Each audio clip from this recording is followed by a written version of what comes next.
അവർ നടത്തിക്കൊണ്ട് ഈ മൃഗങ്ങളുടെ ഓരോ വർഷത്തിലുള്ള എണ്ണം എത്രയായിരിക്കണം എന്നുള്ള അത് നമ്മൾ നേരത്തെ പറഞ്ഞ ആ ഒരു റേഷ്യോയും കൂടെ കണക്കാക്കിക്കൊണ്ടാണ് അന്ന് നിജപ്പെടുത്തണം. എന്നിട്ട് ആ നിജപ്പെടുത്തി അതിൽ കൂടുതൽ മൃഗങ്ങൾ ഉണ്ടാകാതിരിക്കത്തക്കവണ്ണം നമ്മൾ അതിനെ കൊല്ലുന്നതിനുള്ള, അത് കൊന്നും നമ്മുടെ ഭക്ഷണമാക്കാൻ പറ്റുന്ന ഭക്ഷണം ആകത്തക്ക രീതിയിൽ ആ ഒരു മെത്തേഡ് അത് മറ്റു രാജ്യങ്ങളിൽ പ്രായോഗികമായിട്ട് നടത്തുന്നതാണ്.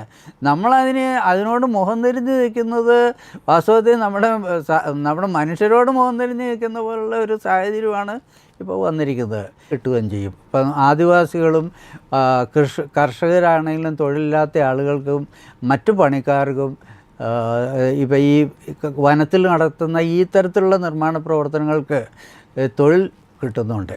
അത് നമ്മൾ ആദ്യമായിട്ട് അതിനാണ് ഗവൺമെൻറ് പ്രാധാന്യം കൊടുക്കേണ്ടത്. അതോടുകൂടി ഞാൻ സൂചിപ്പിച്ച ഒരു കാര്യം, നമ്മൾ ശാസ്ത്രീയമായ പഠനങ്ങൾ വേണ്ടവിധത്തിൽ നടത്തി, അതായത് സർവേ കാര്യങ്ങൾ ഗവൺമെൻറ് തലത്തിലും അതുപോലെ ഉത്തരവാദിത്തപ്പെട്ട ഏജൻസികൾ NGOകളോ ഒക്കെ ആണെങ്കിലും അവർ നടത്തിക്കൊണ്ട് ഈ മൃഗങ്ങളുടെ ഓരോ വർഷത്തിലുള്ള എണ്ണം എത്രയായിരിക്കണം എന്നുള്ള അത് നമ്മൾ നേരത്തെ പറഞ്ഞ ആ ഒരു റേഷ്യോയും കൂടെ കണക്കാക്കിക്കൊണ്ടാണ് അന്ന് നിജപ്പെടുത്തണം. എന്നിട്ട് ആ നിജപ്പെടുത്തി അതിൽ കൂടുതൽ മൃഗങ്ങൾ ഉണ്ടാകാതിരിക്കത്തക്കവണ്ണം നമ്മൾ അതിനെ കൊല്ലുന്നതിനുള്ള, അത് കൊന്നും നമ്മുടെ ഭക്ഷണമാക്കാൻ പറ്റുന്ന ഭക്ഷണം ആകത്തക്ക രീതിയിൽ ആ ഒരു മെത്തേഡ് അത് മറ്റു രാജ്യങ്ങളിൽ പ്രായോഗികമായിട്ട് നടത്തുന്നതാണ്. അതിനോട് മുഖം തിരിഞ്ഞ് നിൽക്കുന്നത് വാസ്തവത്തിൽ നമ്മുടെ മനുഷ്യരോട് മുഖം തിരിഞ്ഞ് നിൽക്കുന്ന പോലുള്ള ഒരു സാഹചര്യമാണ് ഇപ്പോൾ വന്നിരിക്കുന്നത്.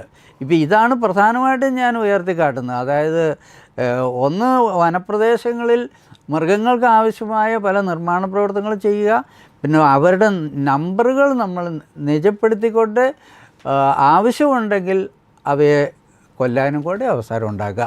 അങ്ങനെ വരുമ്പോഴേ ഈ ഇപ്പോഴത്തെ രീതിയിൽ ബാലൻസ് മൃഗങ്ങൾക്ക് അനുകൂലമായിട്ടാണ് വന്നിരിക്കുന്നത്.